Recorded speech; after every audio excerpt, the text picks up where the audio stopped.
Hello everybody, today is Friday, January 31st, and I'm going to do a whole day of sourcing. Typically, my sourcing involves going to one Goodwill, maybe another local thrift store in my hometown, just when I go to the post office and stuff. I don't normally do like a whole day of thrifting, except on Fridays. So right now, it's 8 o'clock in the morning.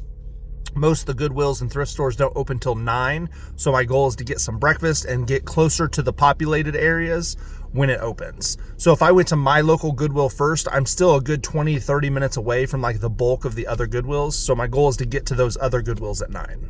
So this video may have a ton of great stuff, or you may see what it's like on a typical day of sourcing where I don't find anything. Either way, you're going to be along for the ride. Let's go. First stop of the day, getting some breakfast. So it is currently 8:54 in the morning, so we have 6 minutes before we can hit this Goodwill, but this will be our first sourcing stop of the day.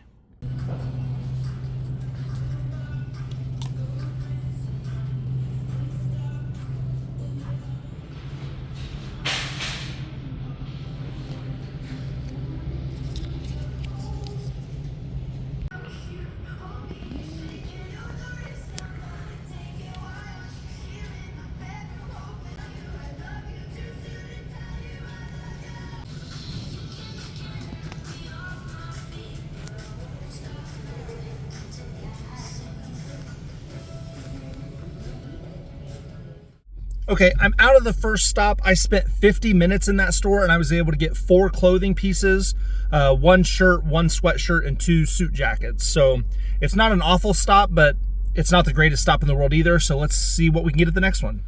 I just pulled into an Easy Pawn. This will probably be a pretty quick trip. We'll see if they have anything. So a very interesting thing happened at that pawn shop. While I was in there looking, At the light, turn left onto Lafayette Road. Sorry, I've got my map going because there was a gentleman who was trying to sell a PS5 console and the pawn shop was only going to give him $150. So after I was done shopping, I went out into the parking lot and he was still there. I knocked on his window, told him I saw he was trying to sell a PS5. They said they would only give him $150. I called my business partner Brandon to ask how much the last one we sold for, and I told him that we could give him $200, and he countered at $250. And I basically said that we sold our last one for $300 in our flea market, so I could give him $220.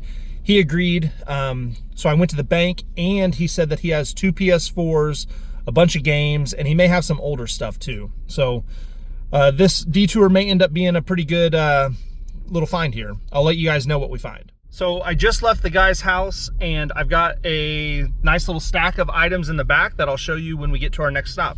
So pretty cool to just randomly find a person at a pawn shop that led to a purchase, and I'll show you that later. Okay, here's all the stuff that we picked up from that guy. We got the PS5 with a controller, 2 1TB PS4 Slims, this basket of random accessories, including some Wii stuff. There's a Wii U gamepad, a small stack of comics, and then all of those games. So everything that we got here, we paid $350 total. So I think that was a pretty good detour from the pawn shop. Going into our next Goodwill.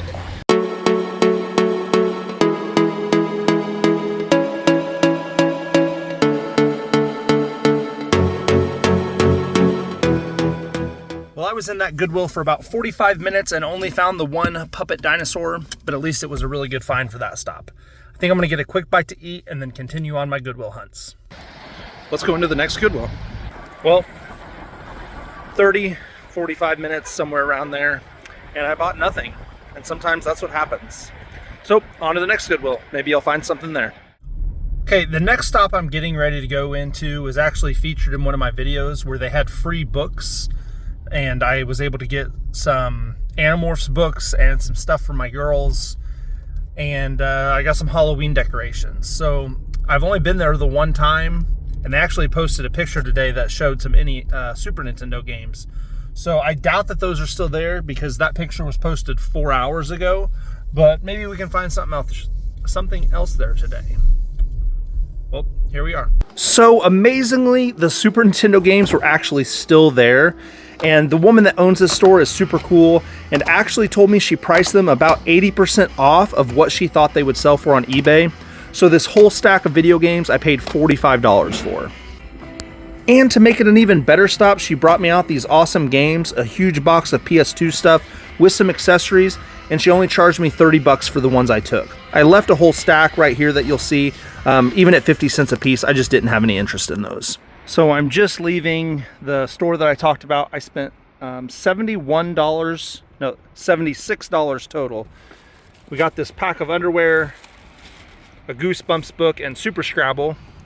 This box that's full of PS2 games that I think I showed you some of those, and this bag of Super Nintendo games. So $76 total. I think I did pretty good. It's a great store. So if you're ever in the Indianapolis area, check it out. I'll put their link to their page here. This is gonna be the last stop of the day. This is gonna be the final Goodwill. I still have to run to the post office, and then I need to get home for when my girls get off the school bus. So it was a pretty good day of thrifting so far, and sourcing in general. Let's see what we can find here. So the last stop of the day, I was able to find one pair of pants. Let's show them to you. I paid $4.99. They're a pair of Under Armour pants. Marshall's was selling them at $39.99, but their actual retail price was $99.99. So for $5, I figure bare minimum I should be able to get like 20 to 30 for them. So not a bad stop for the last one of the day. So after sourcing for a whole day, about 7.5 hours, I ended up driving a total of 2 hours and 4 minutes, just under 80 miles. We had 7 stops and I spent a total of $460.54. So we're back in the barn. Let's do a little bit of a recap of what we got. This is actually a couple days later, but I just got around to filming this portion of it. We'll go through the non-video game related stuff first. We'll go over that real quickly, and then I'll just do a scan over the video game related stuff because there's a lot of that. And I'm not going to talk about every single item. Probably my favorite non-video game related find was this puppet for Jurassic World. This thing sells for like 50 bucks, and we got it for $2.99. So nice little profit there. Something you should never sleep on is underwear in the package, especially vintage underwear. This one I think is from like 2005, but this pack of underwear I got at the thrift store that also had the video games, and I got this Super Scrabble, and I had a book that I don't have because that's going into my collection. But I asked how much she wanted for the underwear and the board game, and she said $1 total. So I'm pretty sure I can get like 30 bucks for the underwear. And normally these Scrabble games, the deluxe editions, the ones with the spinning turntables, and these like special editions, normally can sell from like anywhere from 20 to 40 bucks. So that'll be a nice little turn of profit on that as well. Only picked this up because it's the Michigan Center Check. The Center Check stuff just does pretty well for me. This one, they did price up $1 more than normal. Normally our prices on stuff like this is $4.99, so they priced it at $5.99. This is a brand that I've actually never bought before, but I hear it talked about all the time. So when I saw it in the thrift store, which is Smart Wool, I didn't even look up what this should sell for, but I knew I should pick it up for $4.99. So no idea. I'll try to put a comp of what I think maybe this can sell for.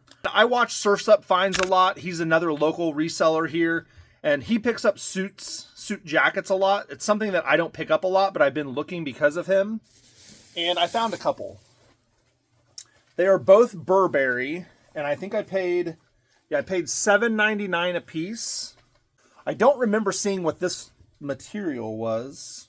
There's a date inside of 1991, so I don't know if vintage Burberry's makes it better. This tag says that it's a size 44. I don't know. I'll have to do some research on that one. We've got vintage Burberry's. It looks like the same tag, so I'm going to guess 90s on this one. I was excited, though, because this one says 100% pure silk. Typically, when you're buying silk, wool, cashmere, those up the value of any item. So I'm hoping that being 100% silk makes it worth a little more. But again, I'm just not familiar on suit coats, so I don't really know what those are worth. And the last clothing item I have here is this pair of gray Under Armour pants. They were $4.99.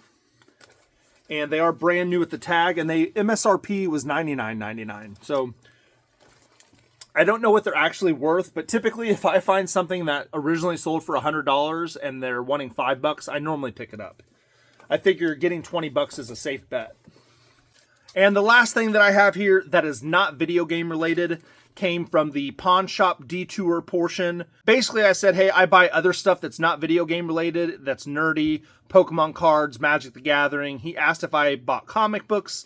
I said I do, but I only sell them for $1 a piece, so I have to get them pretty cheap. He brought me this little stack of Superman comics. I don't know, there's like 15 comics there, something like that. So those were just kind of included in the purchase. I paid $350 for everything that I bought from him. So this was basically just a throw-in. So here is all the video game stuff I got. Again, I'm not going to go over every single item, but we'll hit the major points. So we got the PS5. This is the PS5 digital version. We got 2 PS4s, 1 terabytes. These are the Super Nintendo games that are the best ones out of the bunch. But there's all of the Super Nintendo games. So again, the Super Nintendo games, she wanted $45 total for those. I can pretty much make that back pretty close to that one. And this is kind of the sleeper. This is a Capcom soccer game. This is like a $30 video game. So if you ever find Capcom Soccer Shootout, don't sleep on that one. We also got the purple PS5 controller. All of these games right here, they came from the Pawn Shop Detour. There's really nothing super interesting there.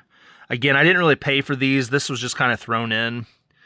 Most of these games I would pass on at the thrift store for $3. But after buying the Super Nintendo games from the thrift shop, she brought me out these. And she said she typically charges $1 to $2 a piece for these. And I put the ones at the top here that are probably the better ones that are used. And then this stack, these two are from the Pawn Shop Detour, and those 4 PS2 games came with these PS2 games, and those are all sealed. So pretty cool. And then we got the accessories that also came from the Pawn Shop Detour. The PS2 stuff right here, those go to the Guitar Hero guitars. Those are probably like $15 to $20 pieces as well. That came from the thrift store. So thank you so much for watching the video. Hopefully you enjoyed what a whole day looks like thrifting or sourcing with me. This happened to be a very good day. Not all days turn out like this. So we'll try to make this a regular occurring video that I do. But if you enjoyed the video, please give it a thumbs up, comment, like, subscribe, all the stuff that we want on YouTube and on the internet. And we'll talk to you next time.